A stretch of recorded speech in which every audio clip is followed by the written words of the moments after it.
నమస్తే అందరికీ ఎట్లున్నారు మంచిగా ఉన్నారా? ఓట్స్ ఆమ్లెట్ చేసుకుందాం చూడుర్రి. ఫస్ట్ అయితే ఒక ప్యాన్ తీసుకొని ఒక కూర చెంచా ఆయిల్ పోసుకొని ఆనియన్, క్యారెట్, బీన్స్, క్యాప్సికమ్ ఇంకా బ్రొకోలీ ఉంటే బ్రొకోలీ కూడా వేసుకోర్రి. మంచిగా ఫ్రై చేసుకోర్రి. ఒక 2 నిమిషాలు ఫ్రై చేసుకున్న తర్వాత సాల్ట్ వేసుకుంటే తొందర మగ్గుతాయి.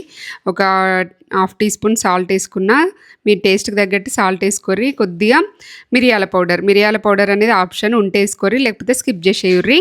ఓట్స్ అయితే ఒక కప్ వేసుకొని కొద్దిగా ఫ్రై చేసుకొని ధనియాల పౌడర్ ఒక ½ టీ స్పూన్ వేసుకోర్రి.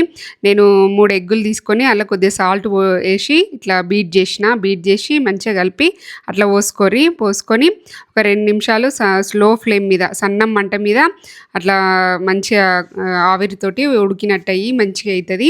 ఇట్లా వేసుకోర్రి. 2 సైడ్లు తిప్పుకొని మంచిగా ఫ్రై చేసుకొని తింటే ఓట్స్ ఆమ్లెట్ ఎక్సలెంట్ టేస్ట్ ఉంటుంది, మస్తు టేస్ట్ ఉంటుంది.